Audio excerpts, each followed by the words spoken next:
Hi friends, வணக்கம். Welcome to Samayal. இந்த வீடியோல ரொம்பவே டேஸ்டியான லெமன் ரசம் எப்படி பண்றதுன்னு பார்க்கலாம். இது ரொம்ப சிம்பிளா செஞ்சிடலாம். இது பண்றதுக்கு ஃபர்ஸ்ட் ஒரு மசாலா ரெடி பண்ண போறோம். நம்ம ரசப்பொடி எதுவுமே தேவைப்படாது. ஃப்ரெஷ்ஷா மசாலா அரைச்சே செஞ்சிடலாம்.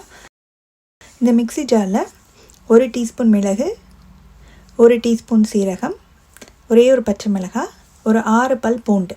இது எல்லாத்தையும் சேர்த்து லேசா கொரகொரன்னு 1-2 அரைச்சி எடுத்துட்டு வந்துடலாம். இந்த மாதிரி இருக்கணும்.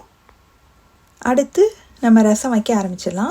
இந்த பேனில் கொஞ்சமாக மட்டும் ஒரு டீஸ்பூன் அளவுக்கு எண்ணெய் சேர்த்துட்டு எண்ணெய் சூடானதும் கொஞ்சமாக கடுகு, கொஞ்சம் உளுந்து, ஒரு 4-5 மட்டும் வெந்தயம் சேர்த்து இதெல்லாம் நல்லா பொரிஞ்ச உடனே நம்ம மிக்சியில் 1-2 அரைச்சி வச்சுருக்கோம் இல்லையா, அந்த மசாலாவை சேர்த்துட்டு கூடவே கொஞ்சமாக கறிவேப்பிலை, கொஞ்சம் பெருங்காயத்தூள், ஒரு 1/4 டீஸ்பூன்லேருந்து 1/2 டீஸ்பூன் பெருங்காயத்தூள் சேர்த்துட்டு இது லேசாக ஒரு 5 செகண்ட் மட்டும் இந்த எண்ணெயில் நல்லா வதக்கி விட்டுட்டு இது கூடவே நான் 2 மீடியம் சைஸ் தக்காளியை மிக்சியில் அரைச்சி வச்சுருக்கேன், அதை சேர்த்துக்கலாம்.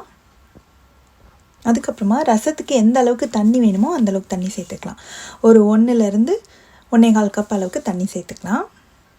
அப்புறமா இது கூடவே கொஞ்சமாக மஞ்சத்தூள், இதுக்கு தேவையான அளவுக்கு உப்பு இது சேர்த்து நல்லா கலந்துடணும்.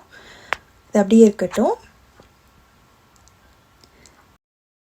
இப்போ பார்த்திங்கன்னா கொஞ்ச நேரத்துலேயே ரசம் ஓரங்கள்லாம் நல்லா நுரக்கட்டி வந்துடுச்சு. ரொம்ப கொதிக்க விட்டுறக்கூடாது. இந்த மாதிரி நுரக்கட்டி வந்த உடனே ஆஃப் பண்ணிவிட்டு இதில் ஃப்ரெஷ்ஷாக நறுக்குன கொத்தமல்லி இலையை தூவிட்டு இது கொஞ்சம் நேரம் ஒரு 5 நிமிஷம் அப்படியே இருக்கட்டும்.